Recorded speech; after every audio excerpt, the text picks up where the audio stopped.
Quando não pude mais dirigir, perguntei à minha filha se eu poderia me mudar para mais perto.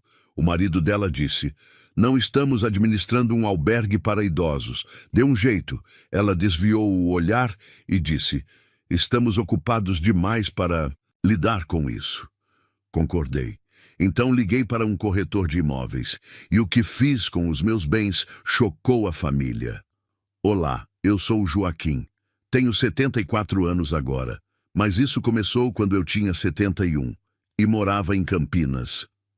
Eu não estava planejando escrever isso, mas do jeito que as coisas aconteceram, isso ficou guardado dentro de mim por muito tempo. Talvez se eu disser em voz alta, ou melhor, escrever, eu pare de acordar às 3 da manhã pensando naquele telefonema. Então, aqui está. Perdi minha esposa, Lúcia, em 2018.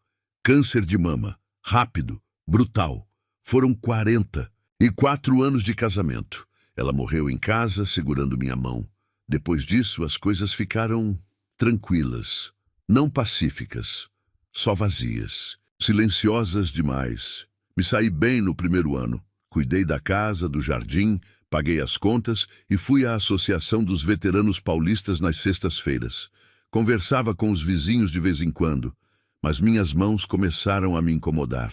Artrite, e meus olhos, principalmente à noite, já não eram os mesmos. Certa manhã, bati em uma caixa de correio e saí de ré. Aquilo me assustou pra caramba. No dia seguinte, coloquei as chaves numa gaveta e nunca mais toquei nelas. Foi aí que as coisas começaram a ficar difíceis. Moro no interior. O supermercado mais próximo fica a 20 minutos de distância. Não tem ônibus nem Uber e você não pode chamar um táxi por aqui, a não ser que queira esperar 3 horas e pagar R$ 50. Então pensei, tudo bem, talvez seja a hora de me mudar. Nada grande, só algo menor. Talvez um apartamento perto da minha filha, Daniela. Ela é minha única filha, ela mora em Alphaville, a 3 horas a leste. Casada com um cara chamado Eduardo. Tem 2 filhos, casa grande.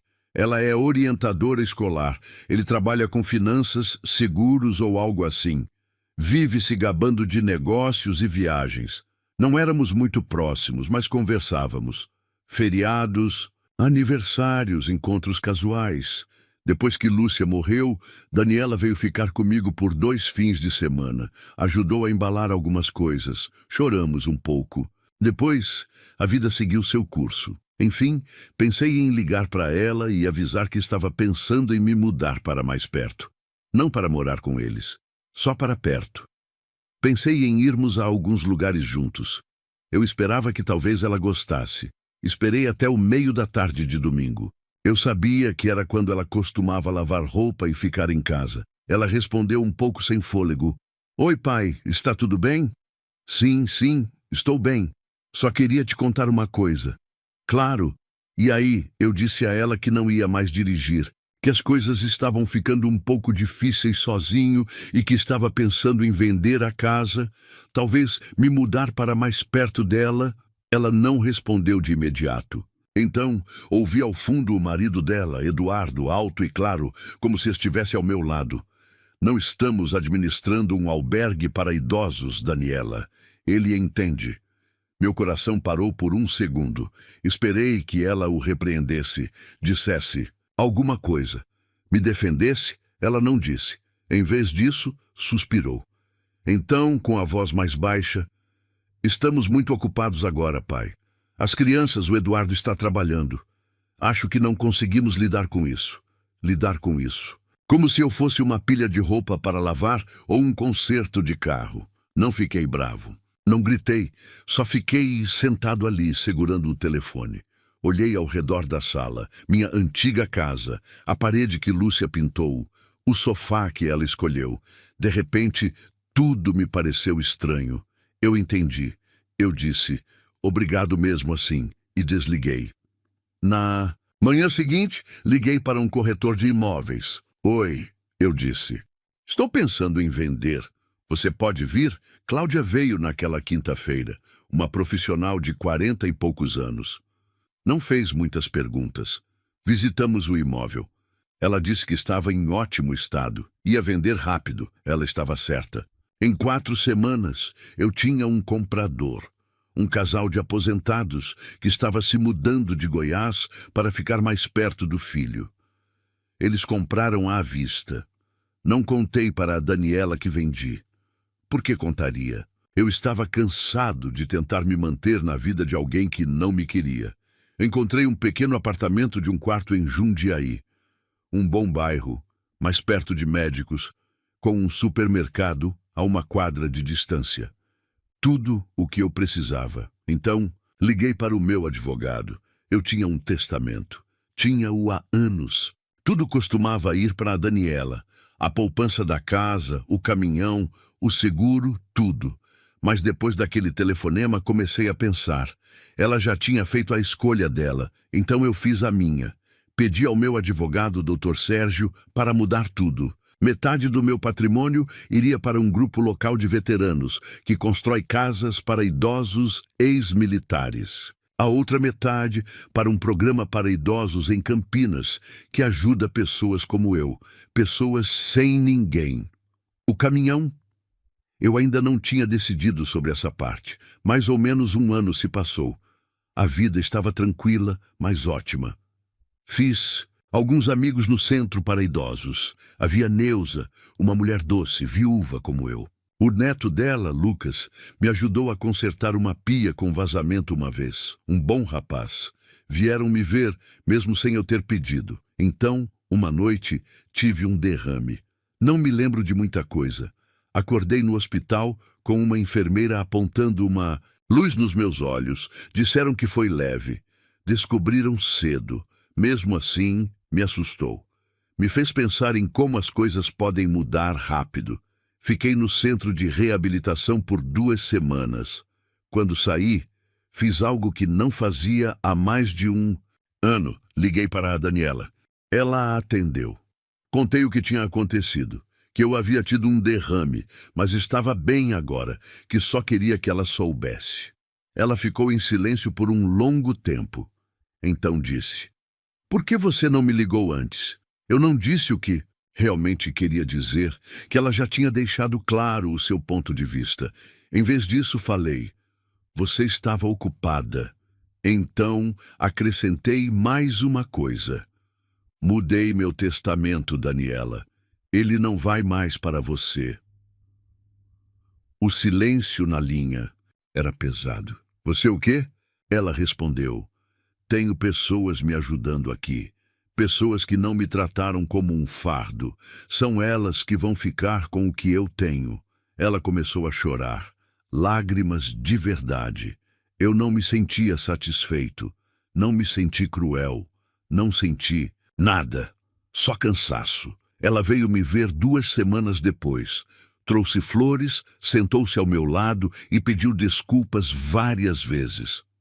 "Pai, eu não sabia como dizer não ao Eduardo." Concordei, mas não falei muito. Ela foi embora depois de 20 minutos. Foi a última vez que a vi. Às vezes ainda recebo ligações. Ela deixa mensagens de voz. Eu as escuto, mas não retorno a ligação. Ainda não terminei a história. Porque o que fiz em seguida, o que planejei. Bem, digamos que quando o Dr. Sérgio, advogado responsável pelo espólio, fez os arranjos finais, todos tiveram uma surpresa. Depois da visita da Daniela, tudo ficou quieto novamente. Voltei à minha rotina. Consultas médicas, café da manhã no Café do Tonhão, centro de convivência para idosos às quartas-feiras. Neuza ainda me visitava. O neto dela, Lucas, começou a me levar para as consultas. Ele recusou dinheiro para gasolina. Apenas disse: "Você me lembra o meu avô." Eu estava me recuperando fisicamente. Mentalmente, porém, carregava um peso. Não exatamente ódio, mas como algo inacabado. 3 meses se passaram, então chegou a carta. Era do Eduardo, digitada. Nem sequer escrita à mão. "Joaquim, acho que houve um mal-entendido. Gostaríamos de rever o testamento.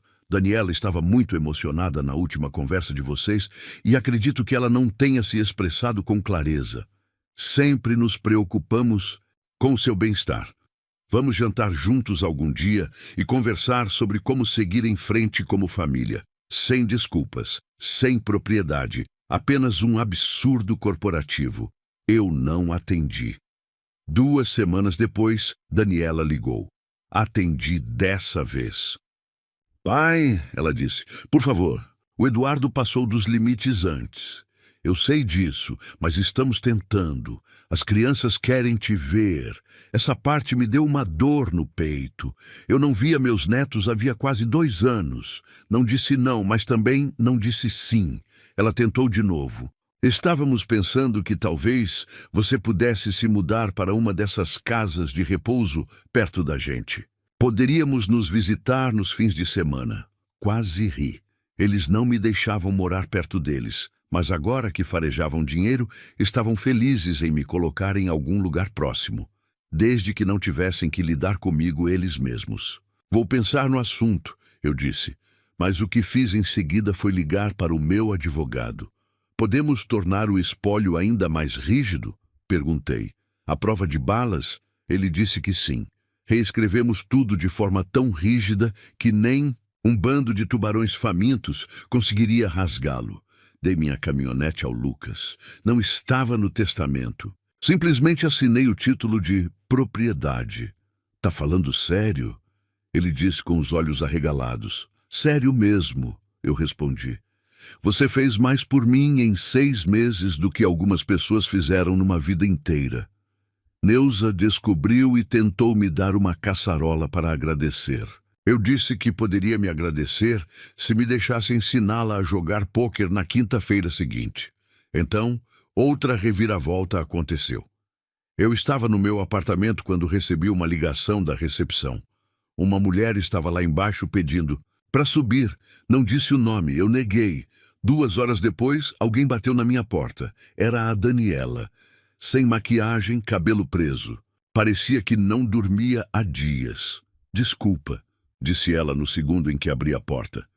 Eu nunca deveria ter deixado ele falar com você daquele jeito. Ela entrou sem esperar. Pai, estou com medo. Estamos em apuros. O Eduardo perdeu muito dinheiro em alguns negócios.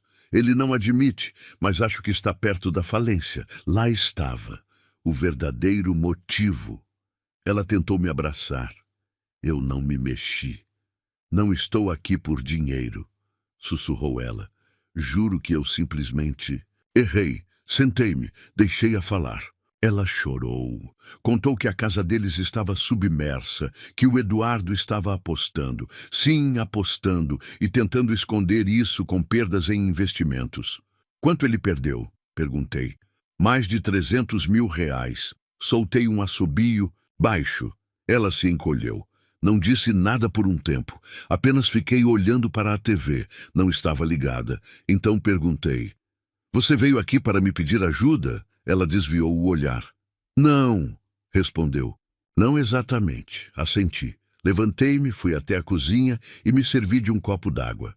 Daniela, eu disse, passei a vida inteira protegendo você, dando tudo o que eu tinha.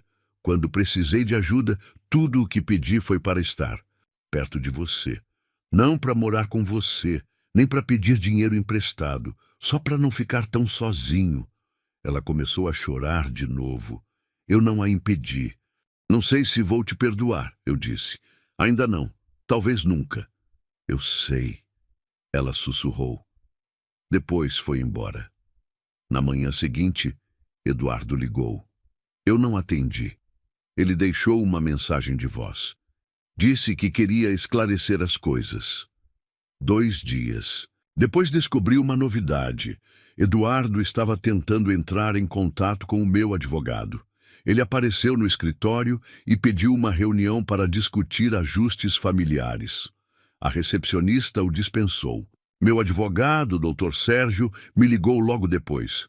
Você fez bem em fechar isso, disse ele, e agora eu tinha certeza de que não se tratava de culpa. Era ganância. Mas eu ainda não tinha terminado, porque tinha mais uma ideia.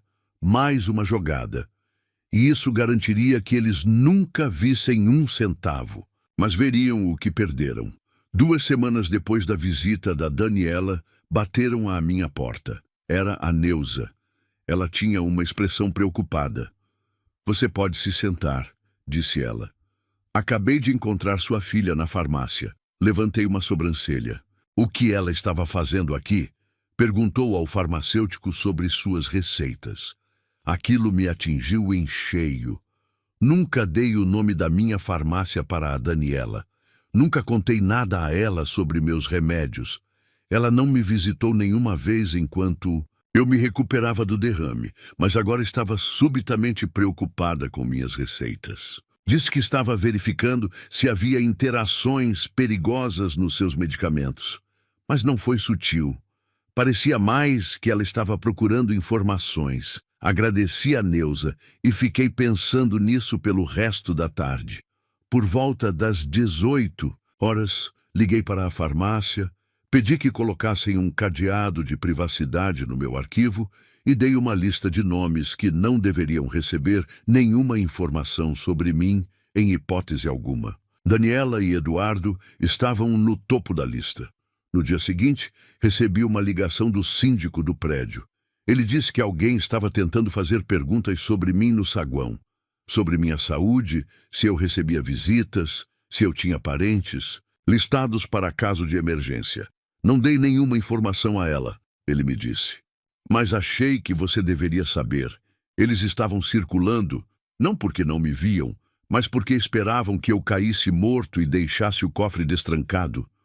O que eles não sabiam é que eu não estava apenas trancando, eu estava transformando a maldita coisa em uma mina terrestre. Naquela semana, conversei com meu advogado novamente. Perguntei a ele quais eram as opções legais para deixar uma declaração em vídeo como parte da execução do meu testamento. Ele sorriu e disse, é bem possível, já preparamos tudo, filmamos no escritório dele uma tomada, sem roteiro, só eu olhando para a câmera. Não gritei, não insultei, apenas contei o que aconteceu quando pedi ajuda. O que ouvi Eduardo dizer ao fundo, o que Daniela não disse, o que aconteceu em seguida e por que tomei as decisões que tomei. E então eu disse isso. Se você está assistindo, significa que eu fui embora. O que significa que é tarde demais para fingir.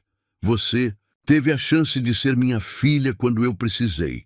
Em vez disso, deixou seu marido me tratar como um velho vira-lata e virou o rosto. É por isso que você não vai ganhar nada, nem dinheiro, nem bens, nem segundas chances. As pessoas que me apoiaram quando era preciso, foi para lá que tudo foi parar. Você vai receber uma carta. Pronto. Inclinei-me para a frente, olhei para a câmera e disse, da próxima vez que alguém lhe pedir ajuda, espero que pense neste momento. Espero que fique na memória. Um mês depois, recebi um pacote de um remetente desconhecido. Dentro, havia um panfleto brilhante, um centro de bem-estar com aparência de luxo, falso em Alphaville, um serviço particular de atendimento a idosos, mensalidades na casa dos R$10.000, um logotipo chamativo, fotos chamativas e um folheto que parecia mais um anúncio de clube de campo do que de uma instituição de cuidados. Dentro havia um bilhete escrito à mão. Este poderia ser um bom lugar para você, se ainda estiver procurando. Nós ajudaríamos com o depósito. Eduardo e Daniela nem assinaram. Com amor, apenas nomes. Não respondi. Em vez disso, tomei outra atitude. Entrei em contato com um jornalista local que escreve uma pequena coluna sobre cuidados com idosos, distanciamento familiar e planejamento para o fim da vida. Contei a ele a minha história, cada detalhe. Omiti os nomes, mas contei a cidade, os fatos e o que fiz com meu patrimônio. Ele publicou a coluna intitulada O que minha filha me ensinou sobre morrer sozinho e viver nos meus termos. A coluna ganhou força. Foi compartilhada no Facebook centenas de vezes. O Centro de Idosos postou no mural. A Associação dos Veteranos Paulistas imprimiu cópias para a sala de espera. Lucas veio e disse, Senhor, o senhor meio que viralizou, eu só assenti. Então, uma semana depois, recebi uma mensagem de voz da Daniela. A voz dela estava trêmula. Pai, eu li o artigo. Alguém me encaminhou. Eu não sabia que o senhor ia fazer algo assim. Isso me disse tudo. Ela não lamentava que eu tivesse vivido aquilo.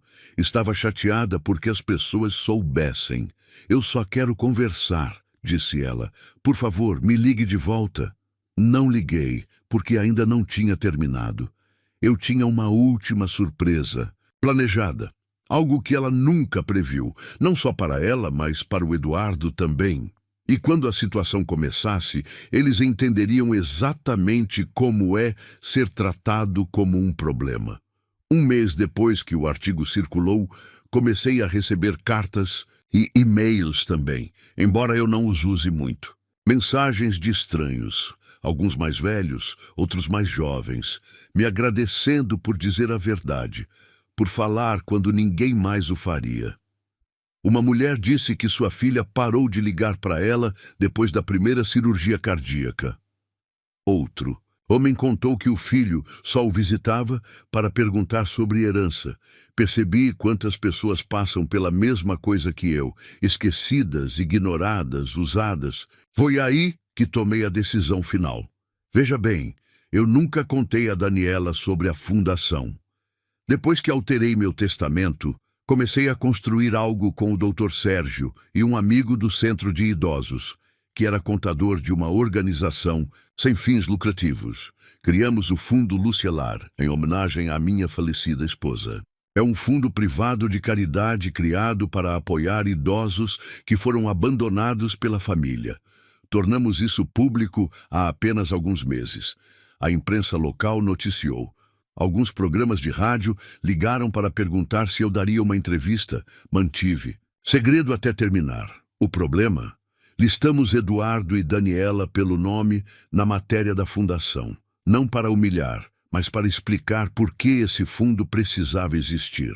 Dissemos a verdade. Eles não aceitaram bem. Daniela apareceu na minha porta uma semana depois. Eu podia ouvi-la chorando antes mesmo de abri-la. Pai, por favor, eu imploro. O Eduardo perdeu o emprego. Estão indo atrás da casa. Estamos nos afogando. As crianças não entendem o que está acontecendo. Acham que você está bravo com elas. Essa doeu. Eu amava meus netos, mas não ia deixar a culpa me puxar de volta para o fogo. Por que você está aqui agora? Perguntei. Ela olhou para cima com os olhos vermelhos. Porque não temos para onde ir. Assenti lentamente. Abri mais a porta, não para deixá-la entrar, apenas para que ela pudesse ver como eu estava agora. Mais magro, mais lento, mas ainda de pé. Você já teve alguém, eu disse, mas quando pedi para ficar perto de você, você se afastou. Agora você quer ficar perto de mim por causa do que eu tenho. Ela escondeu o rosto nas mãos. Desculpa, sussurrou. Eu acredito em você. Respondi, mas isso não muda o dano. Então eu disse a ela algo que exigiu cada gota de força que eu tinha. Estou fazendo uma última doação. Já foi aprovada. Uma doação de R$200 mil para um programa local que ajuda mães solteiras a cuidar de seus pais idosos. Ela levantou a cabeça bruscamente. Espera aí. O quê? Não é para mim? Eu disse que é para mulheres que fizeram o que você não fez, mulheres que abriram espaço. Ela desabou ali mesmo na escada. Deixei-a chorar, mas não a consolei, porque meu trabalho agora não era salvá-la. Meu trabalho era proteger o homem que eu ainda não tinha sido.